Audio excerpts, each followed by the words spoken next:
Hi everyone and welcome back to Rachel's Enchanting Cakes. Now for today's content we're going to be making these adorable woodland animal themed cupcakes, perfect for so many different celebrations. Now the item I use for the animals is fantastic. It allows you to make these very detailed small animals for your cupcakes or even sides of a cake with ease and fast. But I've only used 3 of the animals available on this particular item. There are actually an awful lot more on there, and I'm going to show it you in great detail in this content.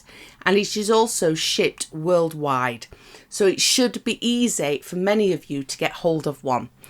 Excellent if you are a beginner, super easy to use, and as always, I guide you through everything step by step. Let's make a start. The first thing I want to do is pipe a cupcake with a rosette. So for this, I'm going to be using a Wilton 2D. It just means you can remove the topper and have a beautiful cupcake underneath. Just to note, you will find my buttercream recipe in the description below this video. Start in the centre of the cupcake. Keeping the pressure even, simply go around in a circular motion and flick away. Repeat this for your other cupcakes. Just for extra detail, but not completely necessary, I'm going to start by using one of these texture tiles by Sweet Stamp. Just so that you can see it in more detail, this is just going to help the top of our cupcake look more like a log. So simply take some rolled out fondant. I am not using modelling paste, just normal fondant. I then like to push it down and go over the top with a rolling pin just to pick up on all of that lovely detail. I then simply flip it over and peel it away after I've gone over it with my rolling pin again. Look how simple but effective that was. All you need to do now is take a circle cutter and cut away the excess. Repeat this for the amount of cupcakes you are making. Using a dark brown ready-made edible food paint, it is water-based so it will take longer to dry.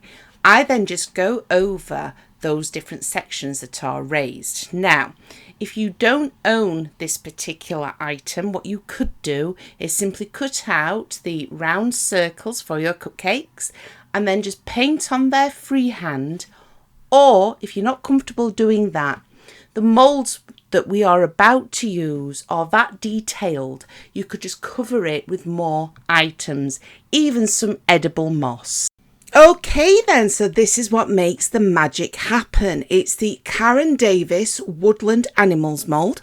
Obviously you can use these on the sides of a cake as well, they don't just have to go onto cupcakes. And remember what I mentioned about shipping internationally? All the details are on a main website. Now let's look at the mould. I've only used about 5 out of this mould. So we've used 3 animals, we've used the toadstool, and I've also used one of the leaf moulds. But just look at all the other animals on there. There are so many different ones, and just imagine them as a set of 24 cupcakes. Stunning. So for each character that I've chosen to use, I've added a small amount of icing sugar to the mould first. I am only using fondant. Now this is a high quality fondant. And then a little tip. When you have filled in all the parts of the mould that you're going to use first, if you just place it in the fridge, 5 to 10 minutes, if you're using a really high quality fondant, it will just come away with ease, because what happens, the fondant doesn't dry in the fridge due to the humidity, but it will go hard. It will go soft again when it starts to reach room temperature, and it will sweat. But whilst it's hard, you're able to remove them from the moulds with ease without damaging them.